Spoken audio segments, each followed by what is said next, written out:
Baik, terima kasih rekan-rekan pers. Assalamualaikum warahmatullahi wabarakatuh. Salam damai sejahtera untuk kita semuanya. Om Swastiastu, Namo Buddhaya, salam kebajikan, Rahayu. Rekan-rekan pers, terima kasih. Dari persidangan tadi kita sudah bisa menyaksikan bahwa yang pertama, alhamdulillah terkait dengan tuduhan obstruction of justice itu tidak terbukti karena memang sejak awal seluruh kesadaran yang dimiliki oleh kader PD Perjuangan adalah setia pada hukum, tidak menghalang-halangi seluruh proses hukum. Kemudian yang kedua, terhadap tuduhan suap, saya dinyatakan bersalah. Padahal di dalam putusan nomor 18 dan 28 tahun 2020, seluruh fakta-fakta yang tadi dinyatakan baru itu bukanlah fakta baru.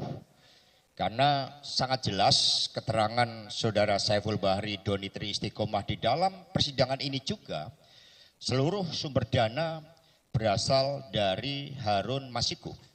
Termasuk ada suatu fakta yang sangat penting bahwa dana dari Harun Masiku tahap pertama itu bukanlah 400 juta sebagai hasil otak-atik gatuk 600 dikurangi 200 menjadi 400, tetapi adalah 750 juta. Dan itulah yang kami tegaskan di dalam pledoi juga di dalam sidang nomor 18 dan 28 tahun 2020 tersebut. Sehingga total dana dari Harun Masiku itu ada 1,5 juta.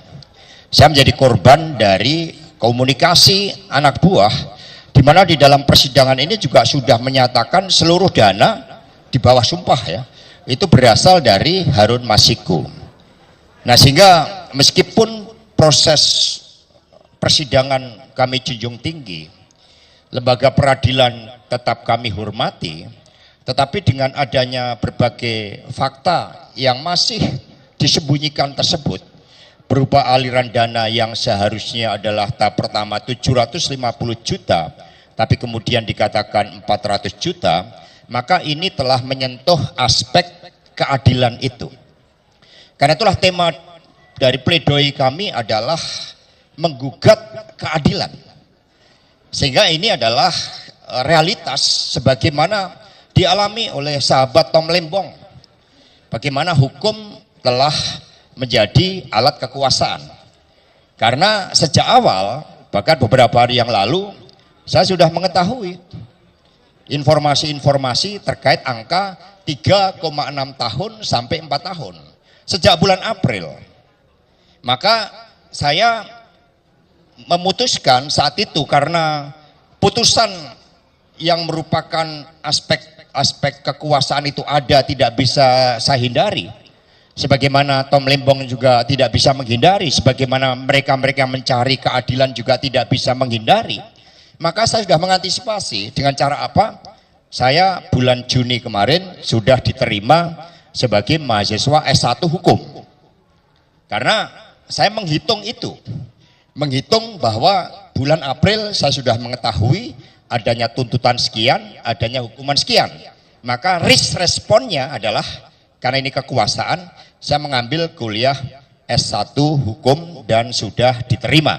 Sehingga ke depan nanti saya bisa seperti Mas Febri, Pak Magdir, Prof Todung, menjadi pejuang-pejuang pembela keadilan, juga Bung Roni, teman-teman PH semuanya yang telah bekerja luar biasa dengan menjadi lawyer yang akan membela pihak-pihak yang menjadi korban ketidakadilan dari kekuasaan khususnya wong cilik.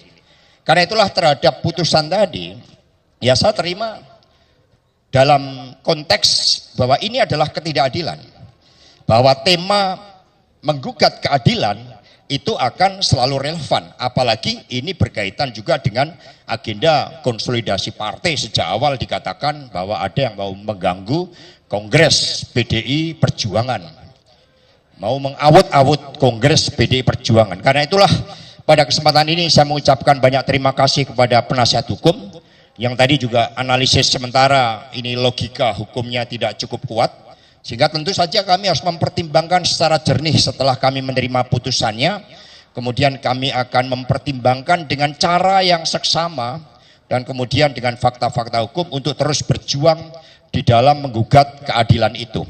Nah, kepada seluruh simpatisan, anggota dan kader PD Perjuangan, kami mengucapkan terima kasih. Sejak awal proses ini, ketika bulan Januari 2020 terjadi OTT, itu sudah ada motif politik. Saat itu headline-nya di salah satu majalah yang terkenal, operasi yang gagal. Karena mengapa gagal? Karena yang ditarget adalah saya. Jadi itu di dalam headline salah satu majalah nasional itu menulisnya operasi yang gagal. Karena itulah kepada simpatisan, anggota dan kader PD Perjuangan khususnya dari DPP, DPD, DPC dan seluruh anak ranting PAC hingga Repdem dan Satgas Partai, kami mengucapkan terima kasih atas dukungannya.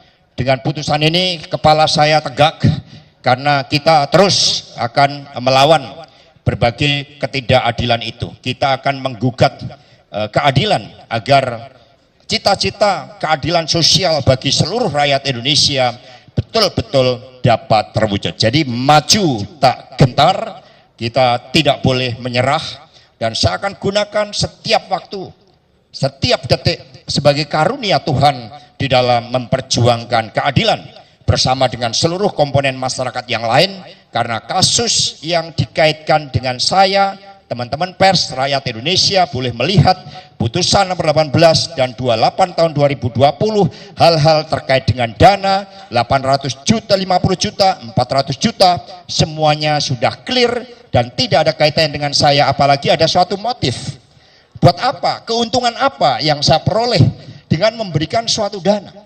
Maka catatan di dalam persidangan ini, dalam pledoi kami bahwa Saiful Bahri saat itu juga mendapatkan intimidasi karena ketika dia diperiksa sebagai saksi dalam situasi dia tersandera oleh kasus-kasus akibat penggeledahan, ditemukan 2 senjata api di rumah mantan istrinya.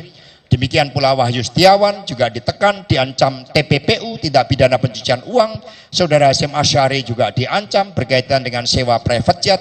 Fakta-fakta itu ternyata tidak menjadi pertimbangan. Namun sebagai proses hukum kami hormati, tetapi keadilan tidak akan pernah lari dari setiap upaya untuk memperjuangkannya. Terima kasih, dan selanjutnya dari penasihat hukum kami persilakan.